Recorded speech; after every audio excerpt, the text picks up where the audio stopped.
What's up, everybody? Welcome back to the Soul Break. Thanks for stopping by my channel. So today I have another pair of 4s, and as you can see, these are the Air Jordan 4s in the Craft colorway.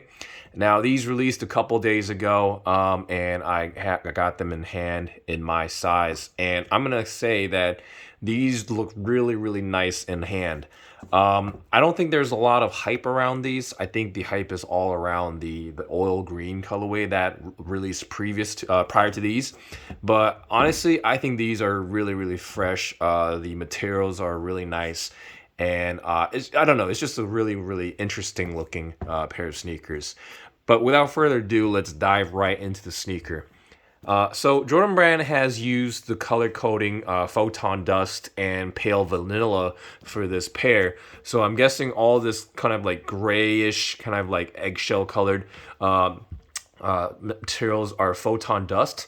And one of the most noticeable features on this particular pair is that instead of having the traditional netting on the side, we instead have like a panel of this sort of like suede or nubuck material in the Photon Dust or slightly gray color. And I can tell you that the material itself is really, really nice. I've been told that this is a special edition, you know, with the SE on the back of the model. And I'm gonna tell you that, you know, the materials are really, really nice. And then on top of that, you got this nice overlay of this Photon Dust color leather. And the leather quality is quite okay. It is pretty smooth and plush to the touch. What really surprises me is this panel of, you know, suede here lining the front of this sneaker. As you can see, you know, it's a long-haired suede material in the Photon Dust colorway. And I'm going to tell you that, you know, as I brush my fingers across it, that it feels really, really smooth, and it's just a nice material that Jordan Brand has picked out. One thing that I've noticed is that on the panel here, it's got this kind of like extra sort of dividing, you know, stitching. And I'm guessing that, you know, Jordan Brand added that sort of little detail because of the fact that this model is like a craft model. So I'm guessing they wanted to sort of, you know, add that element of, you know, like DIY. But I'm really glad that, you know, Jordan Brand didn't go the extra mile to do all that, you know, like weird looking DIY shit that they used to do like a couple of years ago, because I was kind of growing sick of that. But, you know, it would have been a lot nicer if it had been just smooth all across, but you know, it doesn't bother me too much because the material itself is really, really nice. And the toe box is once again that Photon Dust colored leather here, and I can tell you that the toe box is very, very plush. It's got some give to the touch, and you know, it's just some nice material. And here, what's interesting is that we see that Photon Dust colored panel of suede or nubuck material once again here on the center of the sneaker. And for the laces, we've got that gray kind of cotton laces, factory laced, practically choked up all the way towards the top of the sneaker. And here on the eye state area, we see this cracked leather here, as you can see in this close-up shot. And I don't think the pieces should come off anytime soon, but you know, it's kind of that, again, once again, that sort of like vintage vibe or sort of like a DIY look to it. I'm not entirely sure how I feel about it. I think it would have been a lot nicer had it been just smooth, but you know, it's just Jordan Brand's design choice, so I don't blame them. And for the waffle lace locks or the lace holders, you've got that sort of like piss yellow detail, once again, going along with that sort of vintage feel of the overall sneaker. And to be honest, I think it looks quite nice. I'm guessing this is the part that, you know, Jordan Brand is calling the pale vanilla or whatever. But, you know, it blends in nicely with the overall sneaker, so it doesn't bother me too much. And here on the tongue, we see, once again, that long hair suede material. Once again here, you know, they have got a lot of suede on this particular pair, and it's really nice. And right on top of that, you got that gray nylon tongue tab here with the pale vanilla colored Jordan Jumpman logo and the flight text embroidered in white. And I can tell you that, that Jumpman logo looks hella fresh. I mean, it's just, I don't know, it really pops. And I really like that particular color that JB used for this tongue tab here. And on the back side, we've got that, what do you call this? Like a bridge. Instead of using your typical like TPU material, they decided to go with that cracked leather detail here once again. And I can tell you that the cut itself is quite thick, as you can see from the side.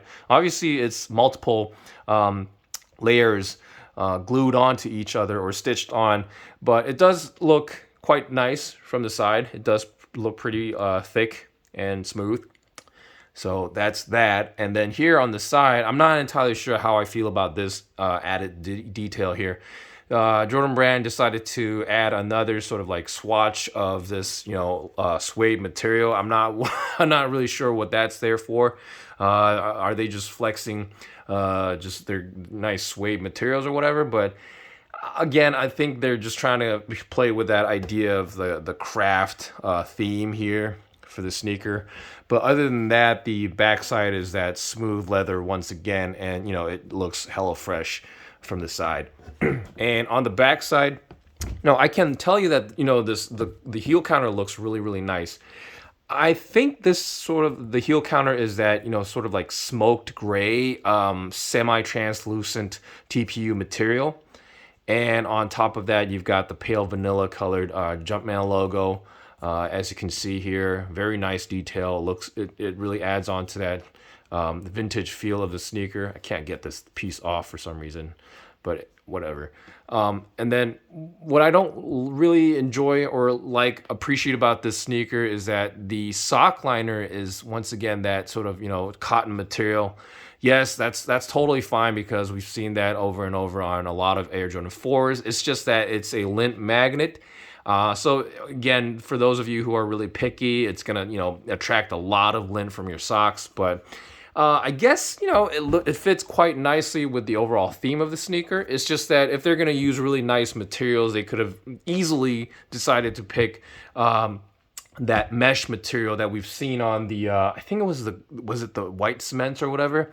Yeah, I really like that particular material because that's far from being a lint magnet, but these are gonna go crazy all over. But it is what it is. And for the insole, let me just check the insole color here. I think it's sort of this like dark gray or some sort of like very, very muted colored insole with the Jordan Jumpman logo printed in that pale vanilla color, as you can see right there. And so, yeah, overall, it's a very, very muted colorway, but I think I really like how it turned out in hand. The medial side is basically the same deal. And I forgot to mention here on the collar area, you see more of that cracked leather here. Once again, I don't think these are going to peel off anytime soon unless you start picking at them. But Jordan Brand just kind of added that detail here once again to go along with that craft theme of the release. And the midsole, I really enjoy looking at the midsole here. You got that cream or sort of eggshell colored midsole here. Nicely painted. I don't see any significant QC issues or whatever. And then obviously you've got the visible air unit with the visible columns here. And then here towards the front, you see kind of that gray outsole. Speaking of which, the outsole it's beautiful. I think this is a very nice mix of different, I would say muted colors. Here on the forefoot area, you've got the star details in the photon dust color, whereas you have a small patch of that herringbone traction pattern done in that pale vanilla color, and then the overall traction pattern is done in the gray color. And then here on the mid part, you've got a nice section that is saved for the Jumpman logo, which is that pale vanilla color once again, and then the rest is just more of that photon dust colorway. The other side of the shoe is basically the same deal. These do not come with extra laces.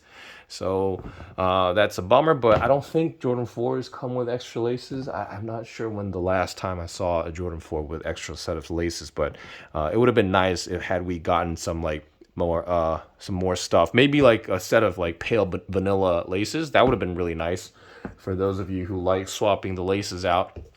But I did want to mention the box. I mean, Jordan Brand has been killing it with their boxes lately. This is like a photon colored box with the cement print all across it. We've seen this sort of design over and over for the past like year or so. And then here on the lid, you've got that flight text in white with the Jordan Jumpman logo painted in or printed in pale vanilla. And something about this looks really, really nice. I mean, I would have believed that if this was, somebody told me that if this was a special like collab or whatever. I mean, they did really, really a really good job with the box here. The packaging is just spot on. It looks very, very premium. I don't know. It looks like a really, really nice sneaker box to me, and I'm just really enjoying the sight of it. And this is definitely gonna stay in my collection. And I don't know, this box would may even make it to the racks on the back side there. It's just I really appreciate what Jordan Brand has done with the packaging here, and obviously that's a size 10, my size. But yeah. Resale wise, as I was saying, there's not too much hype behind these, but as you know, Jordan 4s tend to go up in price. So if you want to get these now, that would be a very, very good idea when the resale premium is pretty much non-existent. I think a lot of the hype is just behind the oil green colorway, but again, I'm not gonna wear those since those are women's shoes. But I mean, these are really nice. If you can grab them, just go ahead for retail. I mean, I'm definitely keeping these. I'm gonna probably like bust them out in the summertime or the springtime, because wearability wise, it's just a nice muted, yet very noticeable pair of Jordan 4s, and you should have no problem rocking these with whatever outfit. So yeah, sizing wise, I say this all the time. Jordan 4s, going true to size is fine. It's just that if you have wide feet, this part of the sneaker is going to kill your pinky toe. And the best advice that I could give you is if that's something that bothers you, go at least half a size up, maybe even a full size up. I'm a true to size, diehard true to size person, but there are times that you kind of want to go half a size up, but once these break in, they're going to be okay since the materials are very smooth and plush. So yeah, that's my 2 cents about the sizing. And anyways, that's basically it for today. I'm a little bummed out that I was not able to secure a pair of the Panda Jordan 1 highs. I thought those are going to be pretty readily available. It's just that I haven't seen anyone like cop those. Like those were raffled off where I live. It's just that I'm not really sure if this other stores are going to have them, but at least I didn't win the raffle online, and it just sucks. I know a couple of the Jordan stores had the raffles. Again, I copped L's. So it sucks. So I might have to cop those for resale, but let me just think about it and see how things goes. But anyways, that's it for today. I hope you guys enjoyed watching this video. I know this video was a little bit longer than usual, but I really, really wanted to go in depth about this particular release because, man, the materials are just fantastic. Let me know down below in the comment sections if you guys were able to secure a pair. Are you guys gonna cop a pair for resale? Let me know. I really want to hear what you guys think. But anyways, I'll be pushing more content soon, and as always, thanks for watching.